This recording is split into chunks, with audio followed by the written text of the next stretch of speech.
Okay, I've got top of the hour here. Good morning to everybody. We're looking at 11 o'clock on the East Coast and 8 o'clock on the West Coast. I'm coming to you from Arizona where it's 9 o'clock. And welcome to our 6th episode of our 20 for 2020 webinars. Today's topic is going to be an overview on some key things regarding NFIRS and NFPA 901 doing incident reports right. So right out of the gate, let's get started, do some introductions, and then for those of you that are new to the emergency reporting family or interested in joining us, we'll do just a super quick product overview and then jump into the topic for today. If there's any issues with audio or video, just be sure to send out a question via your GoToMeeting control panel, and I'll be sure to rectify it if anything comes up. So hopefully audio is good, as is your ability to see my screen. Okay, so here's the plan for today. We do a quick introduction, go over our objective, quick background on emergency reporting and some of our system features, and then some key issues that I've encountered working with customers over the past, let's see, wow, almost now going on my 9th year with emergency reporting, and some of the things I've encountered when working with our customers and some of the challenges they faced in doing incident reports. That's me, Tom Lewis, Business Development Analyst with Emergency Reporting, 22 years in the fire service, retired here in Southern Arizona as a battalion chief. And I've been with Emergency Reporting, using it since 2004, been a trainer since 2011, and then promoted to my current position back in July of 2018. My current responsibilities include being the subject matter expert for our sales team, working with key accounts, working on RFPs and RFQs, and just being an all-around good guy, or at least trying. Okay, here's our objective. So how can my department improve its incident report documentation so we capture the right info and reduce liability? Now, I'm no lawyer, but I put that reduce liability in there, and we're not going to talk about legal today, but by doing good reports, you inherently reduce your liability.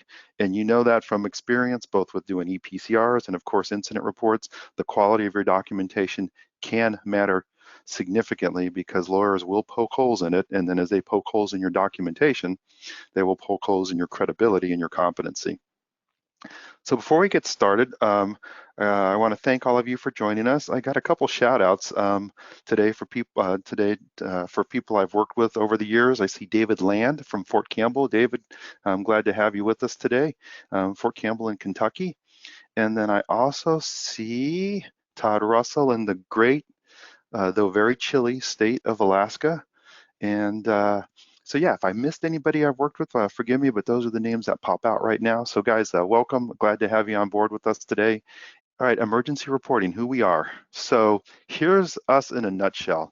Okay, we've got about over 480,000 people in our system, 165,000 users, which means they have logins. The 480 are actually personnel in the system, so that means some departments, not everybody has logins, but they are tracking those personnel.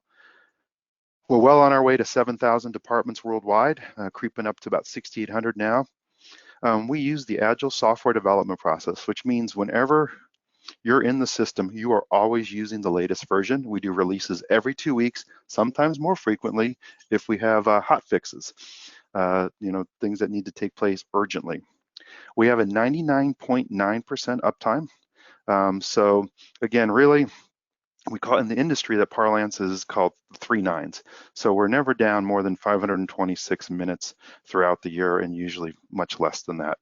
Our support is US based. You will get someone in our Bellingham office who speaks very good English, knows the system well, and is ready to solve your problems. We support many NFPA standards, just a few of those listed there, and we are extremely proud to have enterprise contracts with both the United States Marine Corps and the United States Army.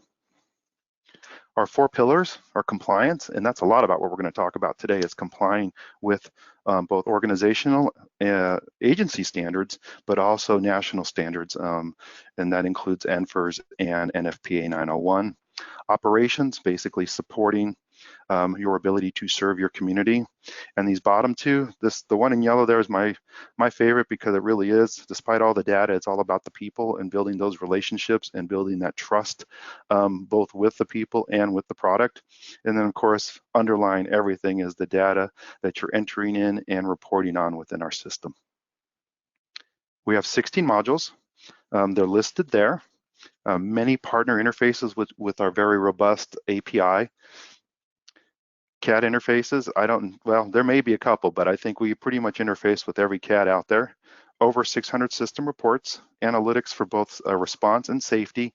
And then we've got, and be on the lookout because it's coming soon. We're rolling out region by region, state by state, our new business intelligence tools. So if you're in North Carolina, that rolled out already, and you'll see it on your analytics page, analytics module. So when you log in, you'll see the analytics module. It's a lower part of the module button stack on the left side of the page. So be on the lookout over the next few weeks. You can take a look at our new data visualization tool, and I think you're going to find that very useful. And this is just the first release of it. All right, so you probably have heard this before. If you didn't document it, it didn't happen. As a medic, this was kind of drilled into us, but it's equally applicable for all hazards incident reporting. And I don't know who said it, but good chiefs everywhere probably say it. All right, so quick introduction to NFPA 901. And it's a pretty robust, very in-depth standard with a lot of tables and a lot of things that will look familiar to you. If you've ever used NFIRS, well, you have used NFIRS, but if you've used any time you've used NFIRS, a lot of the definitions, a lot of the tables for coding are going to be very similar in NFPA 901. So the four things we're going to go over is what defines you. You'll see about that. Nothing but times. Don't zone out, and then build something great. We could spend a day going over 901, but I tried to pick and choose some things that I think would be relevant to everybody in the audience and that you can take back with you immediately and start applying within your organization. Before we proceed, I got 2 poll questions, and then I've got a couple quizzes for you later on. But the first one is this, and those of you that have joined me before know that I do this. So what type of agency do you work for? Take a look. If you're multitasking, look up at your screen and let's participate in this poll and see, are you a career, volunteer, combo, or federal? All right, almost everybody's voted. Closing the poll in 5, 4, 3, 2, 1. All right, just about everybody has voted. And let's take a look at the results. Okay, so a little more half of you volunteer today. Combo, we've got federal. I know David Land's representing the federal, at least one, and some career department. Next question. Are you a current ER customer, or are you interested in becoming an ER customer? All right, almost done. 5, 4, 3, 2, 1. Oh, this is interesting. First time I think we've had 100% customers on one of these webinars. So, okay, hey guys, thanks for participating. And then as we proceed, I've got 2 more questions that I want to share with you, and but they're going to test your knowledge about NFIRS and NFPA 901. Okay, so what is NFPA 901? And I'm going to apologize right out of the gate. I'm breaking kind of a cardinal rule when it comes to presentations and putting a lot of text into the slides. There's no way around it, but I have done my best to highlight it. So, and I won't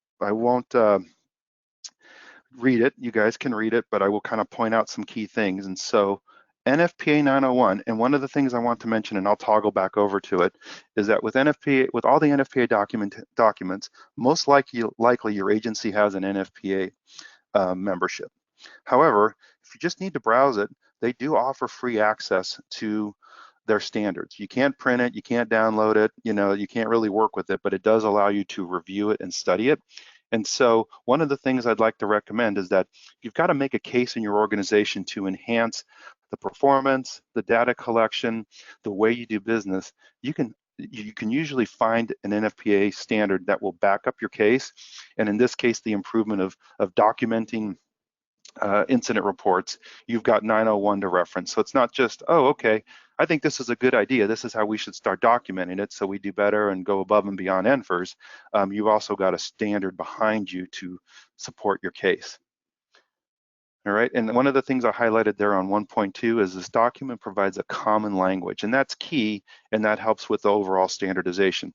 The one thing I do like very much about NFIRS is that it's standardized across the United States. Again, I'll kind of interchange a little bit NFIRS with NFPA 901 because they do support each other very strongly.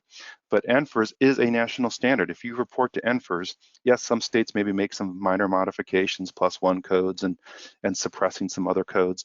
But generally speaking, it's a solid national standard.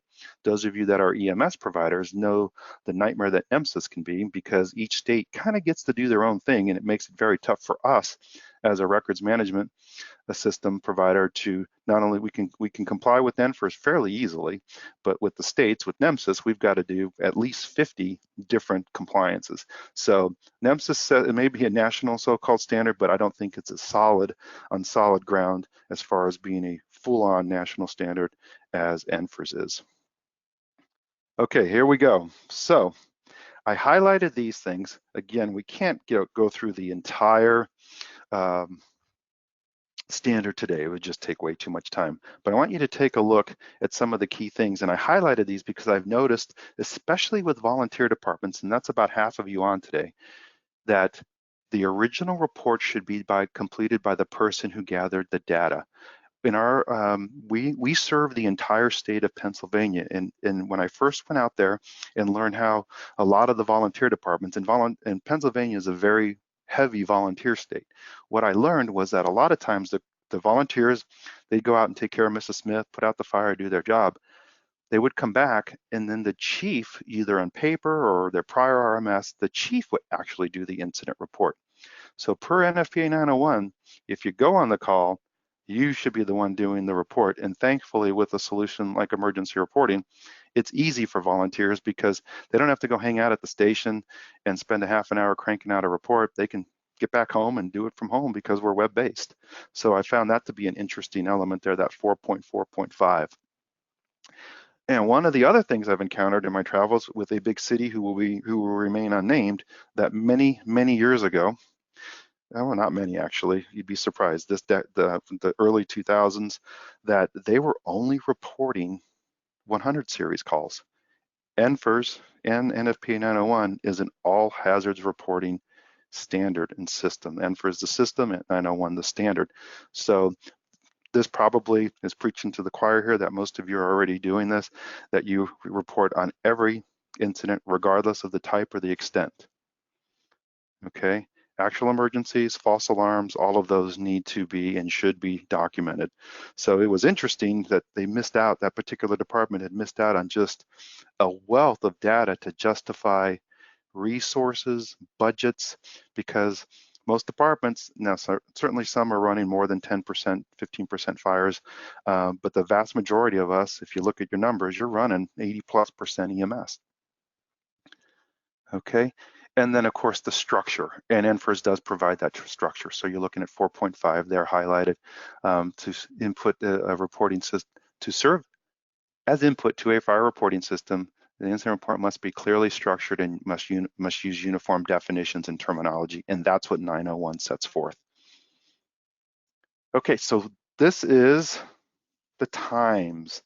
And so I'm going to mention these, and those of you that have done NFIRS reports, you know what is currently captured in an NFIRS report and what isn't, and then we can have a conversation on how to capture those times that aren't fields in NFIRS.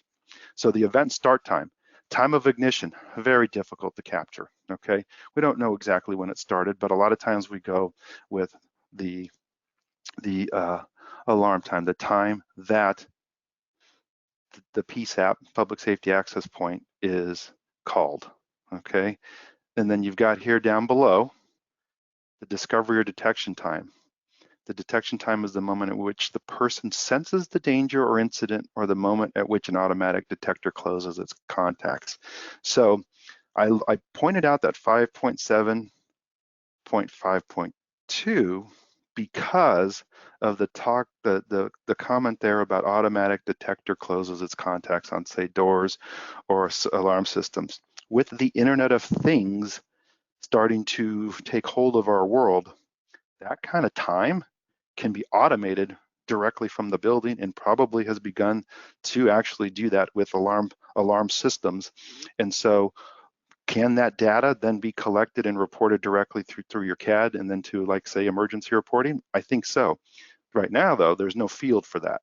So as we look forward to expanding our incident module, and there is a rewrite that will be happening over the next, many months to enhance the overall incident report, do we need to start bringing in some of these times considering the changes in technology? Demand zones. So we'll talk a little bit about that. Demand zones are important, and if you are not currently making the zone a required field, all right, on basic 3 of our incident report, you might want to consider that, and I'll talk about that a little bit later. And then we've got major divisions, and so this will serve as our guide, and I put this in here because not so much for just NFIRS reporting, but if you are using our occupancy module, these can serve as your foundational categories for organizing your occupancies.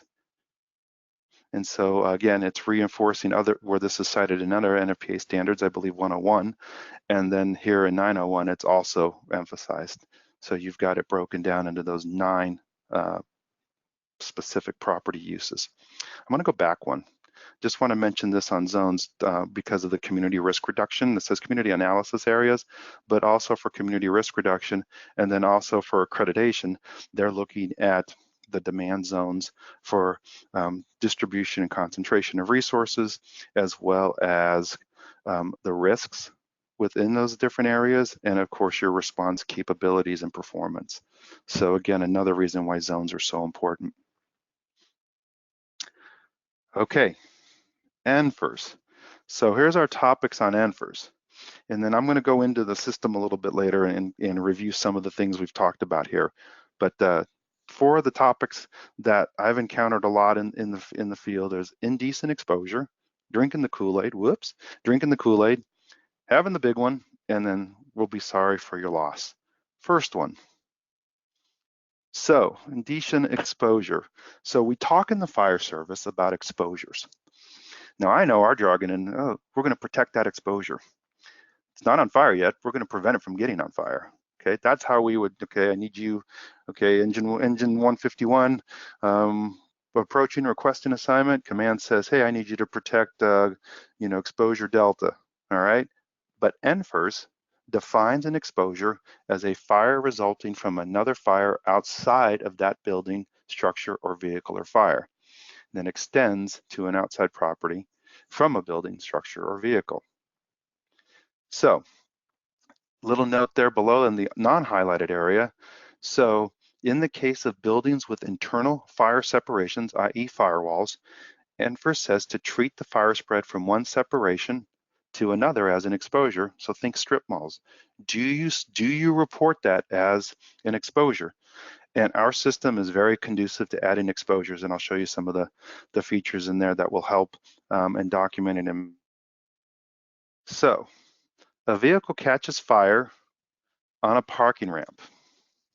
2 other vehicles catch fire from the first vehicle. Are these 2 vehicles considered an exposure fire? As is in the NFIRS Complete Reference Guide, should I treat items in a group as a single exposure, such as a fleet of cars? So I'm putting this out there as a question, and this also brings to mind that I need you to look at your handouts. You don't have to open them now, but I want you to download them. So look in your control panel for GoToMeeting, GoToWebinar, and you're going to see 5 handouts. One of them is where this comes from. It is the NFIRS coding questions.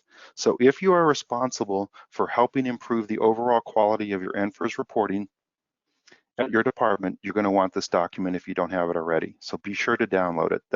They have a lot of examples of commonly encountered challenges and questions when doing the right thing in reporting for NFIRS. There's also 2 other NFIRS documents.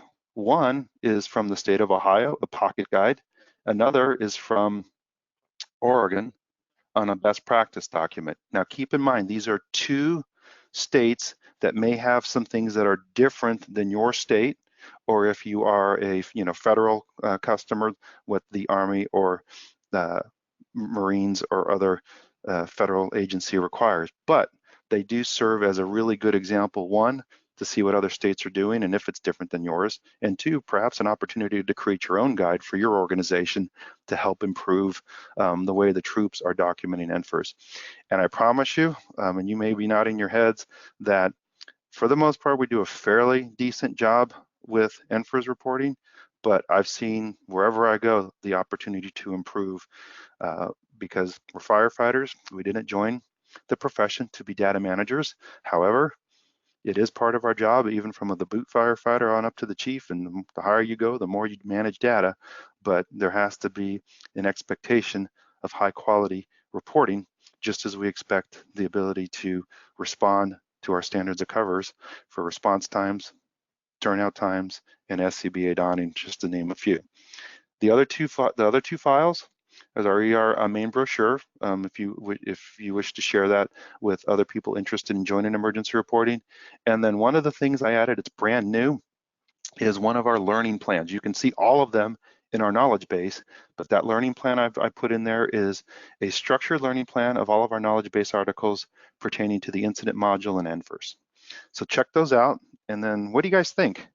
How would you document this? And feel free to enter it as a question. How would you document this? Would you have an exposure for every vehicle? That's the exposure 0 for the primary vehicle, or would you, and then exposure 1 and 2 for the 2 other vehicles, or would you just do a single exposure report?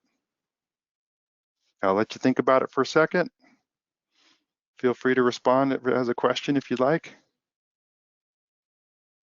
All right, getting some good responses. Okay, so this is an incident with 2 exposures or from 1, and this is and then one says yes, an exposure for each vehicle. So this is an instance where you get NFIRS lets you have some judgment. If the cars on the ramp are in a general parking facility and they have separate owners, treat each vehicle as a separate exposure. However, if it's a fleet, say rental car garage, at the airport, and they have the same corporate owner, they may be all treated as a single exposure. So I found this one to be interesting, and there are more of them in that document that is in the handouts. Good stuff.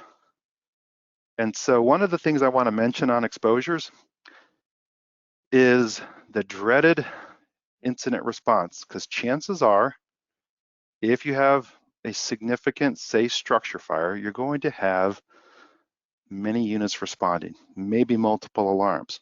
Then you've got to go in and do the exposure report.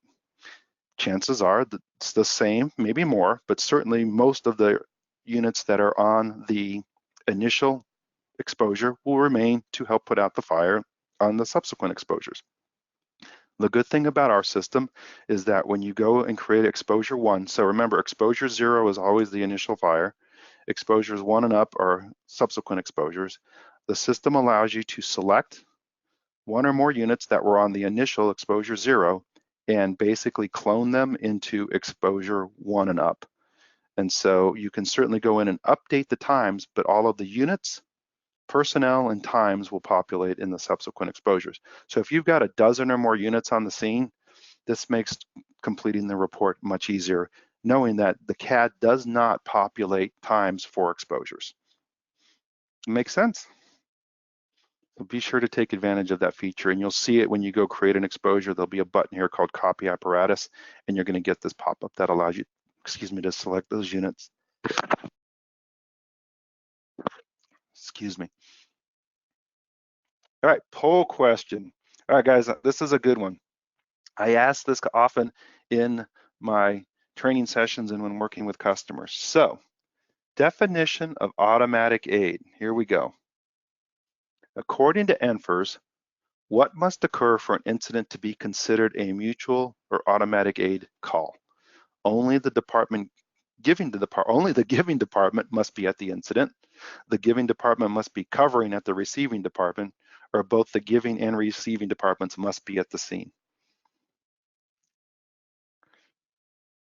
All right, look up at your screen, check it out, see what you think. All right, I got about half of you voting. Think it through. And I can tell you that probably 30-ish% get this right. And I didn't know this until after I left the fire service. How sad is that? All right, almost everybody has voted. Take a look. 1, 5, 4, 3, 2, 1. Okay, gonna close the poll. Let's share the results. Okay, so only the giving department must be at the incident. That's how I used to know it and do it. We would go cover for a nearby agency. I worked with the Green Valley Fire District, and we would say go cover for two-back. And if we ran a call, it was an aid given. Okay, not correct. The giving department must be covering at the receiving department. So say we move in quarters to that neighboring department and run a call. That also is not correct. According to NFIRS, and you guys have, over half of you killed it, both the giving and receiving departments must be at the scene. So don't feel bad if you didn't know it. It took me a long time to, no one taught me. So how would I know? So here's the definition. Again, I apologize for all the text. I know it's dreadful, but I do try to highlight it here. Two conditions have to do a better job communicating to our customers and fire departments around the world what this means in NFIRS. So it's most interesting. If a fire department receives help from a non-fire service EMS department, no aid is given or received because the EMS department is not a fire department. Interesting. Oh, is my audio back, guys? Okay, good. Thanks, Robert, for the heads up on that. All right, so that's a little bit about aid given and received. And it is it runs against what some of us have been taught. You think if you're giving aid, you're helping out the department, whether or not they're there or not. NFIRS calls it a little differently. So think that one through, talk it over with your departments if you're not documenting it that way, and you may need to come up with an SOG to help communicate that to the troops that are doing reports in the system. Aid given, as you all know that use the system, it's documented here on basic 1, and depending on what you choose will determine what else needs to be filled in on basic 5. If you receive aid, you have to document 3 things. Those 3 things are state, FDID, and incident number for that agency that you gave aid to. And then if you receive aid in our system on basic 5, you will and if you use agency friends, so 3 things, right? If you use agency friends and you receive aid and the department that you received aid from said they gave aid and your agency friends, those units will appear on basic 4. Oops, I'm sorry guys, darn it. Gonna go back. Should have cleared the poll. Let's go back. There's what those of you that when the poll was covering up the screen are just showing it was locked on the poll. I apologize. Thanks, Kevin. And we've got this document, this section from the NFIRS coding questions that's in the handouts that you can download. And then the only thing that you missed was right here on basic 1 in our system where you select given, receive aid. And then I was just kind of expounding on how the system behaves when you give and receive aid. And that's all tied into what NFIRS requires. Todd's asking, can I go back 1 slide? Do you mean this slide? And remember, this is in your handout, but if you need to take a screenshot, go for it.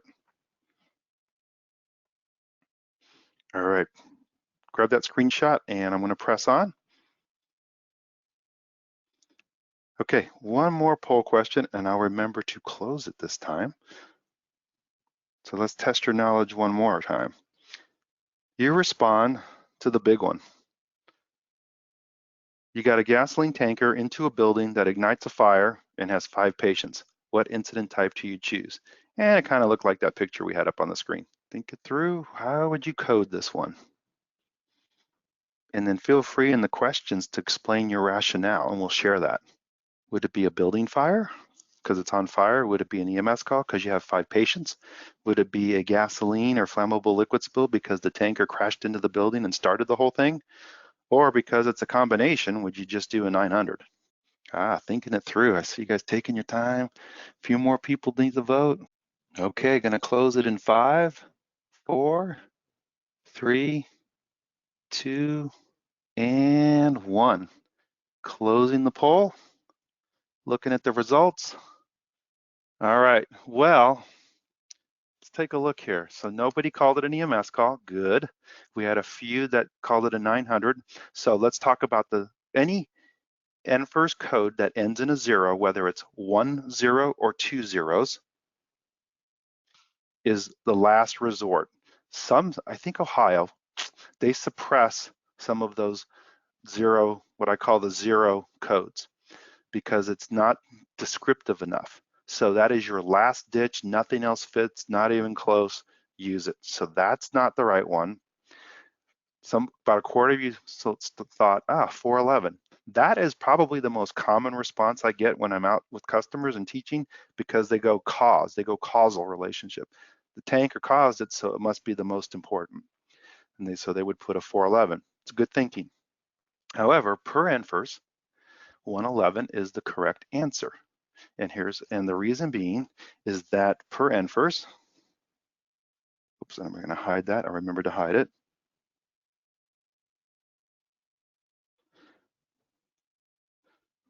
Whoops. Okay, so I didn't have this. I didn't grab the screenshot, but NFIRS wants the lowest number that applies to the incident. So it makes it very easy. If there's fire, it's a 100 series report, no matter what else takes place on the scene. The thing is, you can always expand it. You can select hazmat was involved. Then the hazmat module opens up. Patients were involved. Patient modules open up. EPCR opens up. If there's casualties, both civilian and or fire, those modules can open up. So with any type of incident, it's always going to be the lowest number. So let's say that the same incident happened, except no fire that you see here, just the tanker, there's a breach of contents, whatever it might be, doesn't ignite, and you have 5 patients. Then it would be the 411 or something relevant to that, because there was no fire involved. And Todd's exactly right. Great comments. So I want to share these with you guys because it reinforces both what I'm teaching and then what is done at different states. So Alaska advises to use anything with a 0 as a last resort. Couldn't agree more. Lowest number regardless. And then depending on the incident, it would be, you're right. Because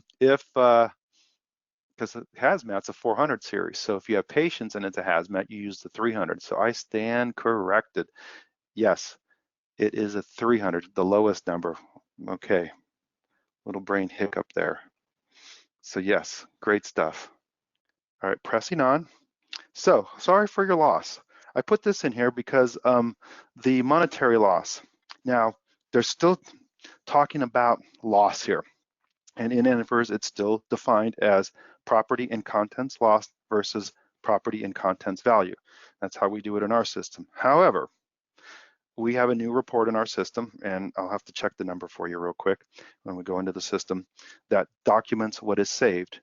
The trend is to document not what was lost, but what was saved. Yeah, you can do the math pretty easily, but let's have a report that spits it out right away so you can see, hey, it's more about what we saved, not just what we lost. And it's that positive description of the performance of the fire organization as opposed to the negative description. Well, we lost this. We had $1 million structure, lost 100,000.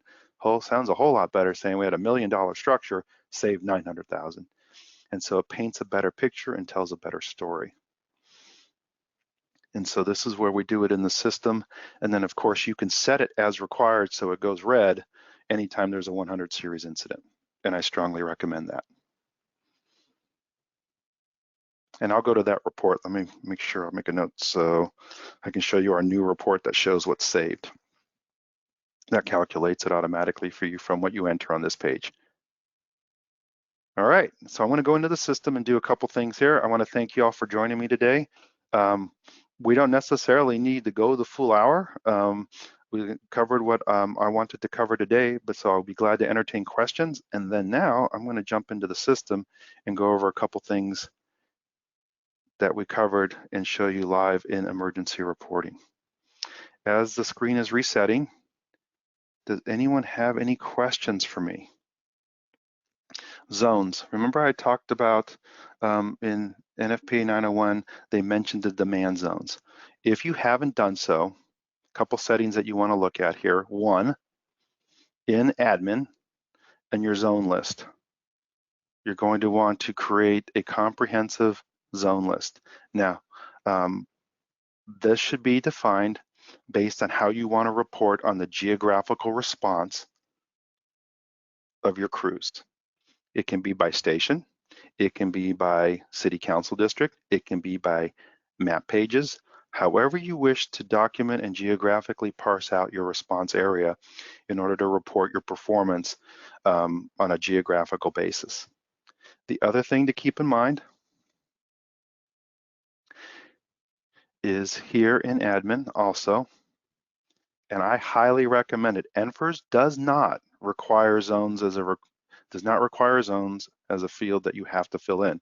However, you can make it a required field so that the report cannot be completed and meet your agency's standard until a zone is entered. Strongly recommend this. Now, the good news is many CADs push this field too. So if you're lucky enough that your CAD sends this, you got a massive win there, one less field that the guys have to fill out. Okay. Times. I'm going to mention a couple things on times. In Basic 4, you can require the Enroute time. Believe it or not, the current version of NFIRS 5 does not require your Enroute time. So again, another time that can come over from the CAD and can be auto-populate. Even if it doesn't, you need to check this box. I recommend you check this box because it forces the report writer to put an Enroute time. And with the Enroute time, and you guys go and respond, I'm going to ask you this via the questions. I want you to answer via the questions is why is Enroute time so important for those of you that go for accreditation or want to improve your performance? What does that start essentially? What is it when you go en route to the time? Let me rephrase that. From the time of dispatch to the time en route, what is that called? Dispatch to en route. What is that called? Yeah, turnout time, exactly. And so Andrew jumped right in there. So if you don't require the Enroute time, how are you going to capture your turnout time? Yeah, you can get dispatched on scene and that gives you, your response, your overall response time, but worst turnout time. So check your admin settings, make sure that's checked. Again, change in the fire service, even little change freak us out. So if this isn't, some of the things we're talking about is not currently how you're using the system, communicate it first before you do it. Otherwise, you're going to get phone calls and emails. Why are we doing this? And why do I have to enter this? And where do I get this information? So make sure you think it all the way through because we're firefighters and we don't like that. So,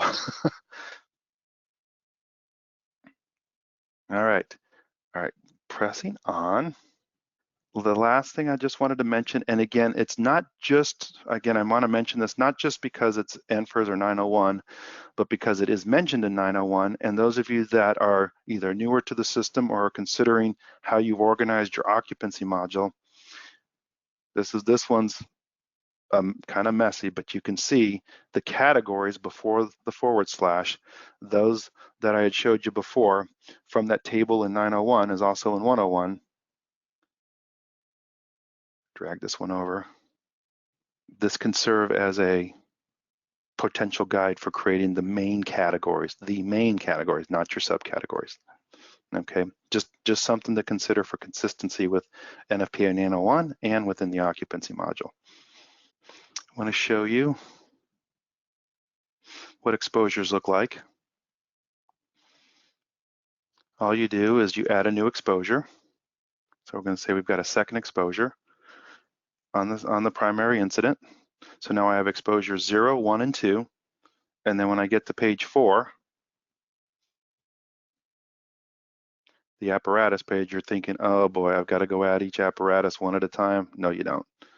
You just can select. Now this unit, this is a test call, so there's only one unit, but if I copy it, all the times and personnel from exposure 0 populate, and it goes green on you right away.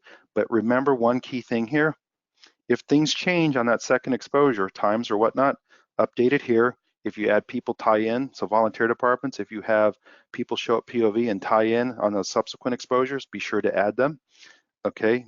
Do that extra QA step to make sure you're getting a good report. So what does that aid given and aid received look like? So if you give aid, okay, so if aid is received, what will happen on basic 4, if you have agency friends set up, so this FDID, that 1, 2, 3, 4, 5, this FDID gave us aid. And so their units appear in a non-editable read-only format to supplement your units. And then the report number that will capture this, because it won't capture it in the regular reports for your account, the report number that will capture this using the keyword inter-agency. We want to take a look at 1683 or 1292. What will happen on those two reports? And again, the report has to be completed, so I'm probably gonna have no results here. In fact, I know I will have no results here, so let's kill that. And let's try for 2019. I probably will not be able to give you a good one here for an example for time, but what I want to mention is this particular report, these two, will show you the details about the incident, but it will also show you the neighboring agency units that appear here in that report. If you run a report that is not interagency, it will not grab this unit. Does that make sense? So just keep that one in mind.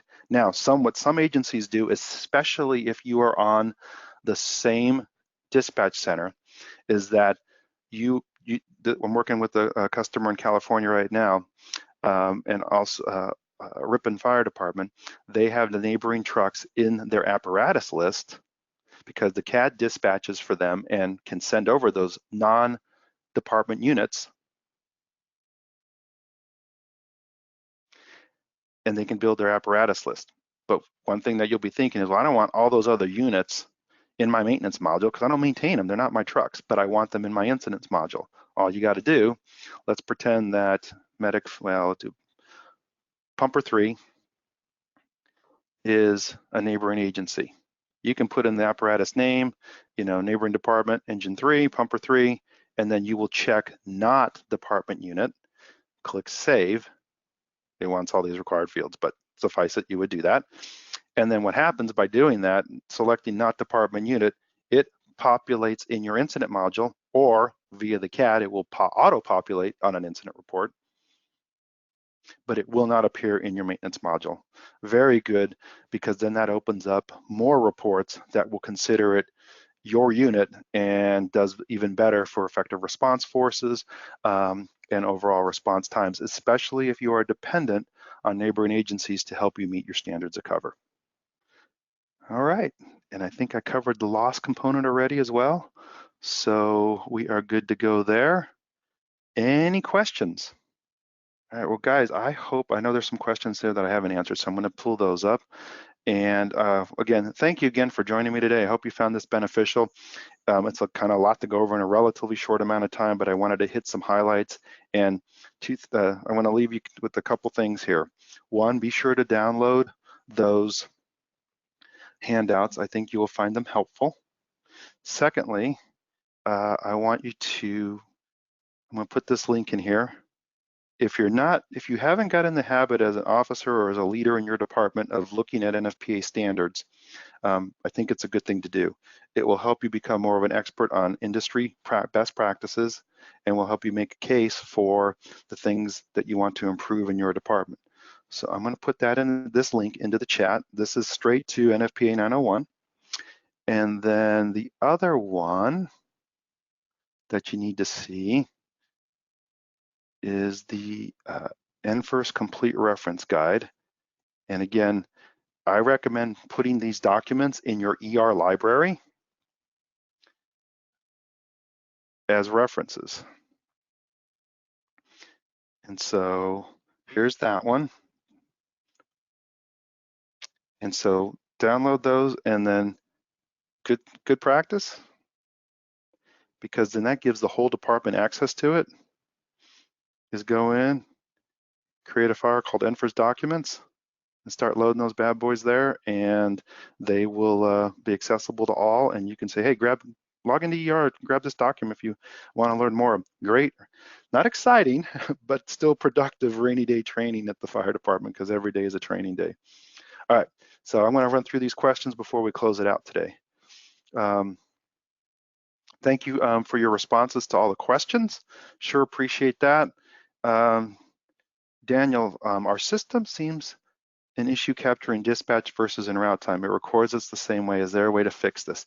There is. Daniel, what I need you to do is send in a ticket to support, and our interface team can confirm how that's being sent from the CAD to us. And if your CAD is sending 2 separate times, which we hope it is, they just need to be separated so that they go into the correct field. So just support at emergencyreporting.com, and they'll get you squared away on that. Can I elaborate on mutual aid responses? If we are moved into another city's firehouse and run a call for them, how do we fill out our report?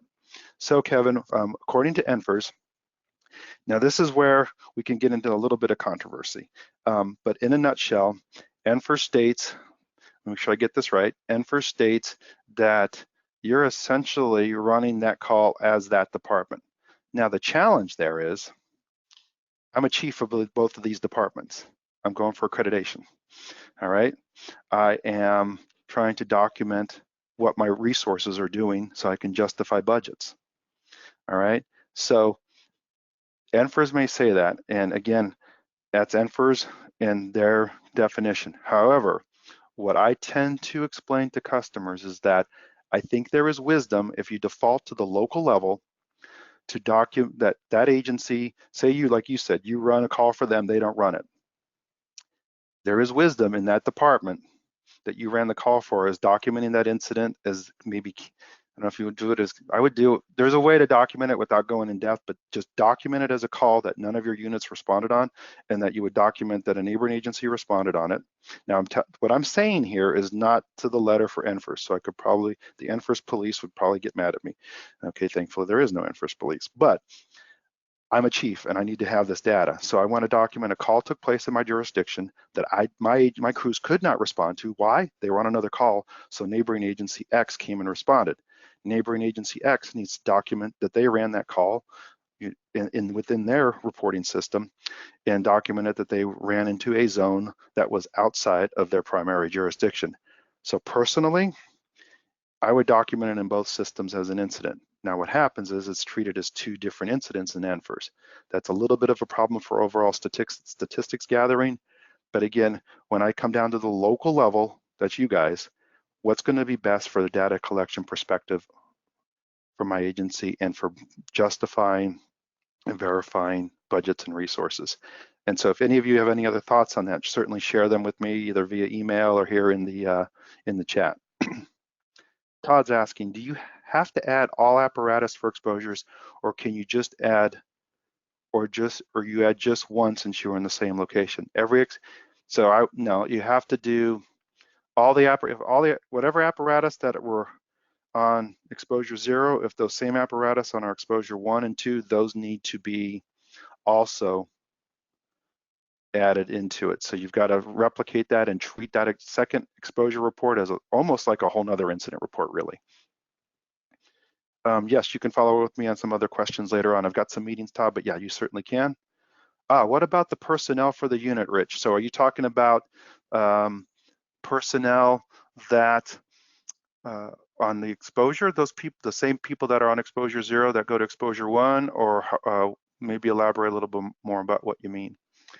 And Trent, you're very welcome. Thanks for the kind words, both you and David. I'm glad to be able to share this with you today, and there'll be a recording of it on our YouTube channel here too, probably by the end of the week, tomorrow. 1682, Curvin. And I don't want to include chief officers and apparatus for the report any advice. And that is accreditation because they only want suppression capable vehicles, if I think where you're going with that. And therein lies the rub, because what that means is we should probably have a multi-picker for a report like that that allows you to include or exclude certain units. And so the only way to kind of work with that, Curvin, is to take it out to Excel and play with it. That's probably the best advice I can give you. Okay, yeah, that was what you had asked. That would be my best advice currently, and then put in a feature request for a multi-picker for units so you can include and exclude units. That's kind of key. And then Rich says, so mutual aid units that are in your system when it comes to personnel. So great question. So correct me if I'm wrong, but I think I know what you're asking because we've run into this a lot. So you have a neighboring unit that gets populated in your incident report. So let's pretend here that we're going to add an apparatus that came over from the CAD, hopefully, and we're going to call it Pumper 3 because that's a neighboring unit. All the times came over. The personnel most likely will not come over. Now, the Phoenix Valley, it would come over, but you'd have to map it to personnel. You're not going to know the names of those people that are on the truck, and they're certainly, well, you may know their names, but they're certainly not going to be in your personnel list. All you got to do is put in a number right here in this field. Once you've got all the times filled in, let's see if it'll let me do it.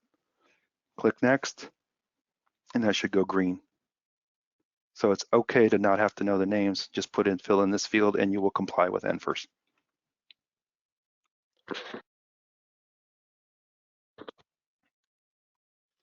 Okay, got a couple more questions. You guys are awesome today, man. Sharp group, super sharp group. I would expect nothing less from our customers. Oh yeah, the dreaded 611 from Andrew. So we use 611 calls that we cannot answer due to the apparatus being unavailable. So +1 codes would make it different. That we're looking at doing +1. I can tell you right now we are exploring the ability to add +1 codes. Now 611 ties your hands because you don't know the nature of the call. So what I do is I don't use often, unless I'm canceled before I go en route. I don't use 611. I'll do a 321, say it was a medical call. Calling party states, oh, they're going to go POV to the hospital. I would select it as a 321, but then I would check this apparatus was canceled. See, I'm here on basic 4. I just checked that box. That's me because then I can capture the nature of the dispatch. But you're right, +1 codes would do it, and we are exploring +1 codes. And then Kurt, so when my personnel arrive POV, I need to add them to one of my response apparatus units. No, you don't have to. I prefer it and recommend it. However, you can do this. Just say personnel involved, but not on apparatus. Select list, Tommy arrived POV, add him, click save. No times are going to be associated with that person, but you will capture them as being on the scene. If they tie in and get assigned to a unit, then I would personally put them on that unit, but you've got options. And Rich, you're very welcome. Hey, this was a good one, guys. Thanks again so much for participating. Don't forget the handouts. If you got more questions, you can email me at tom@emergencyreporting.com. And I want to show you the schedule, what we got coming up. Let me see if they posted it real quick. We've got a bunch of good ones coming up, these educational webinars. Marketing. Let's see if they put them up on our site so you guys can kind of see. They updated it. If they haven't, yep, here we go. So next Thursday, we've got measuring success. Uh-oh, I'm going to be on site. We've got to see if they got to fix that date. NFPA 1300 on February 6th, 1851 on the 13th, 1911 and 1915 on the 27th, and 1401 on March 12th. Stand by. You guys want to go register for all these. Here comes another chat. Here's a link for you. And with that, we're going to call it a wrap, guys. Thanks again for everything. And we may have to reschedule this one because I'll be on site with the customer, but we will certainly keep you informed on that. If you've registered, you'll be notified. So Thanks everybody, and stay safe out there, and we'll catch you on another webinar.